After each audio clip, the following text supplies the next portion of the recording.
মুলাদিতে লাঙ্গুলের সমর্থনে উঠান বৈঠক, শতাধিক বিএনপি নেতাকর্মীর জাতীয় পার্টিতে যোগদান। আসন্ন ত্রয়োদশ জাতীয় সংসদ নির্বাচনকে সামনে রেখে বরিশাল ৩ আসনে নির্বাচনী উত্তাপ ক্রমেই বাড়ছে। লাঙ্গল প্রতীকের প্রার্থী ও ৩বারের সাবেক সংসদ সদস্য গোলাম কিবরিয়া টিপুর সমর্থনে মুলাদি পৌরসভায় এক বিশাল উঠান বৈঠক অনুষ্ঠিত হয়েছে। সময়ের ভাবনা নিউজের প্রকাশক ও সম্পাদক এস.এম. নওরোজ হীরা জানান, এ উঠান বৈঠকে স্থানীয় রাজনীতিতে উল্লেখযোগ্য পরিবর্তনের ইঙ্গিত মিলেছে।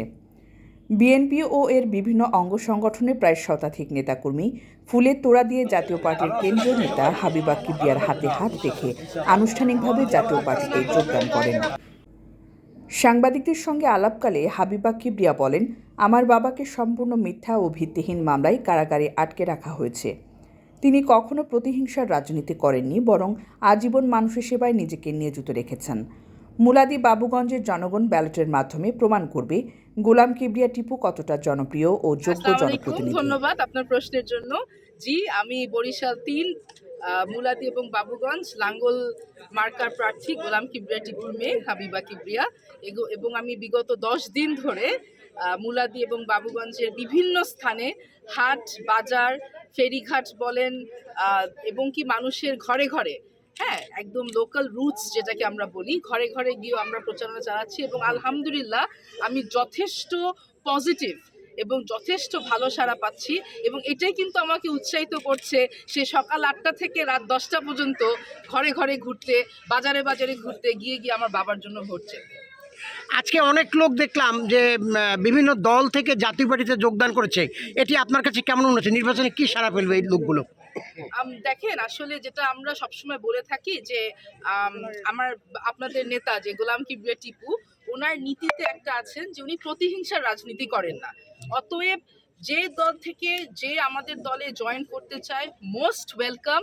আমাদের দরজা সবসময় খোলা আছে এবং আমরা সবাইকে খোলা মনেই সবাইকে অ্যাকসেপ্ট করে নিচ্ছি। আমাদের তো নীতি একটাই যে আমরা একটা সুস্থ সমাজ গড়ব। হয়তো যারা জয়েন করেছেন নতুন, যারা আমাদের সাথে যোগদান করেছেন, তারাও হয়তো চায় যে একটা সুস্থ সমাজ থাকুক, একটা চাঁদাবাজ মুক্ত সমাজ থাকুক, সবাই যাতে সেফলি যার যার বাসায় ঘুমাতে পারে, এই আশা নিয়ে হয়তো তারা আমাদের সাথে যোগদান করেছেন। কারণ যখন গোলাম কিবরিয়া টিপু তিনবার ভোটে জিতে এমপি ছিলেন, তখন কিন্তু আসলে এলাকাবাসী চাঁদামুক্ত ছিলেন, সন্ত্রাসমুক্ত ছিলেন এবং যে যার ঘরে শান্তি মতো দুয়ারে ঘুমাতে পারতেন। আরেকটা জিনিস আমি অ্যাড করতে চাই যে ওনারা হয়তো এজন্যও জয়েন করেছেন, যখন গোলাম কিবরিয়া টিপু এমপি ছিলেন উনি কিন্তু অন্য দল, উনি তো লাঙ্গল মার্কার প্রার্থী এবং উনি জাতীয় পার্টি থেকে এমপি হয়েছেন, কিন্তু উনি কিন্তু অন্য কোনো দলের কোনো নেতাকর্মীকে হয়রানি করেনি, মিথ্যা মামলা দেয়নি। আপনারা চাইলে জিজ্ঞেস করতে পারেন বিএনপি, জামাত বা অন্যান্য দল যারা আছেন, কাউকে কোনো মিথ্যা মামলা দেওয়া হয়নি এবং যে যার ঘরে আরাম করে ঘুমাতে পারতেন। তো হয়তো যারা এখন বিএনপি ছেড়ে বা অন্য দল ছেড়ে আমাদের দল যোগ করছেন, তারা এটা বুঝেছে তাদের বিবেকে যে গোলাম কিবরিয়া টিপু একটু সৎ ব্যক্তি যে প্রতিহিংসার রাজনীতি করে না। তো ওনার সাথে থাকলে আসলে কাউকে কোনো মিথ্যা মামলার হয়রানি করা হবে না। কারণ আপনারা জানেন যে ওনাকে বিগত 1 বছর 2 মাস মিথ্যা মামলায় হয়রানি করে জেলে রাখা হয়েছে। আমি সরাসরি জানতে চাচ্ছিলাম যে তিনি সম্প্রতি সকল মামলায় জামিন পাবার পরেও এই যে সময় ক্ষেপণের কারণে তার একটি নতুন মামলায় তিনি আবার কারাগারে আছেন, এটি আপনি কি চোখে দেখছেন এবং এই নির্বাচন সুষ্ঠু হবে কিনা এই সম্পর্কে একটু আপনাকে জানতে চাচ্ছিলাম।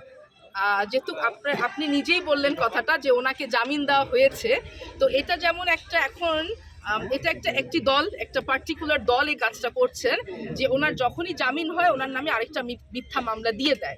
এখন আমার নির্বাচন কমিশন এবং আমাদের যে এখন ইন্টারিম গভর্নমেন্ট আছে, আমার প্রশাসন যারা আছেন, এমনকি ইউরোপিয়ান ইউনিয়ন যারা এখন নির্বাচন অবজারভেশন টিম পাঠিয়েছে, আমার সবার কাছে অনুরোধ থাকবে যে দেখেন, গোলাম কিবরিয়া টিপু কিন্তু চূড়ান্ত প্রার্থী, নমিনেটেড প্রার্থী, ওনার কিন্তু মনোনয়ন বৈধ হয়েছে সব কিছু দেখে। তাহলে কেন, উনি তো সাজাপ্রাপ্ত আসামি নন, তাহলে কেন ওনাকে জামিনটা দেওয়া হচ্ছে না? এই কেনর উত্তরটাও আমি আপনাকে দিয়ে দিব।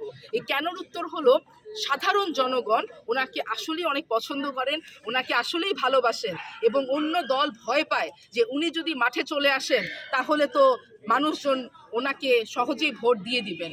এজন্যে ওনার মোরাল ডাউন করতে, আমাদের মোরাল ডাউন করতে ওনাকে জেলে রাখা হয়েছে। কিন্তু আমি এটা বলতে চাই, এটাতে কিন্তু আমাদের মোরাল ডাউন হচ্ছে না। আমরা আলহামদুলিল্লাহ সাধারণ জনগণের থেকে এত সাড়া পাচ্ছি, এটা আমাদের মোরালকে আরো হাই করছে, আমাদেরকে আরো উৎসাহিত করছে, আমাদেরকে আরো মোটিভেট করছে যে এই নির্বাচন প্রচারণা চালিয়ে যেতে। 3 বারের নির্বাচিত সংসদ সদস্য গোলাম কিবরিয়া টিপু বর্তমানে কারাগারে থাকায় তার পক্ষে নির্বাচনী প্রচারণার দায়িত্ব নিয়েছেন কন্যা হাবিবা কিবরিয়া। তিনি ভোটারদের দ্বারে দ্বারে গিয়ে বাবার অসমাপ্ত উন্নয়ন কাজ সম্পন্ন করার প্রতিশ্রুতি দিচ্ছেন। হাবিবা কিবরিয়া আরও বলেন, আগামী নির্বাচনে লাঙ্গলের জয় নিশ্চিত করতে মুলাদি বাবুগঞ্জের মানুষ ঐক্যবদ্ধ। এ সময় উপস্থিত ছিলেন মুলাদি উপজেলা জাতীয় পার্টির সাধারণ সম্পাদক সাপাহার হোসেন, মোহাম্মদ সেলিম, আরিফ হোসেন সহ স্থানীয় পর্যায়ের শীর্ষ নেতৃবৃন্দ। বক্তারা অভিযোগ করেন, রাজনৈতিক উদ্দেশ্য প্রণোদিত মামলার মাধ্যমে গোলাম কিবরিয়া টিপুকে নির্বাচনের মাঠ থেকে দূরে রাখার চেষ্টা করা হচ্ছে। তবে ভোটাররা সে চেষ্টা ব্যর্থ করে দেবে বলেও তারা দৃঢ় প্রত্যয় ব্যক্ত করেন। স্থানীয় রাজনৈতিক বিশ্লেষকদের মতে, মুলাদি বাবুগঞ্জের জাতীয় পার্টিতে নেতাকর্মীদের যোগদানের এই ঢেউ লাঙ্গল প্রতীকের প্রার্থী গোলাম কিবরিয়া টিপুর অবস্থানকে আরও শক্তিশালী করেছে। জেলে থেকে নির্বাচন করছেন এই এলাকার তিনবার নির্বাচিত গোলাম কিবরিয়া টিপু, যিনি লাঙ্গল মার্কার প্রতীক নিয়ে জনগণের মাঝে বিচরণ করেছেন প্রায় 1.5 যুগেরও বেশি। এখন তিনি কারাগারে থাকলেও কাণ্ডারি হিসাবে রয়েছেন তার কন্যা। আজকে ব্যালটের মাধ্যমে তারা সমুচিত জবাব দেবে বলে এমন মৌনতা, এমন সমর্থন নিয়ে কিন্তু তারা মাঠে নেমেছেন। তারা প্রমাণ করে দেবেন, জেলে থাকলেও গোলাম কিবরিয়া টিপু বাবুগঞ্জ এবং মুলাদির সকল জনগণের অন্তরে স্থান করে নিয়েছেন। সেটি প্রমাণ করবে আগামী 12ই ফেব্রুয়ারি। সেই দিনের প্রত্যাশায় লাঙ্গল মার্কার সমর্থকরা যেমন একমত হয়েছে, আমরাও তাদের সাথে একমত। এস এম নওরোজিরা, বরিশাল।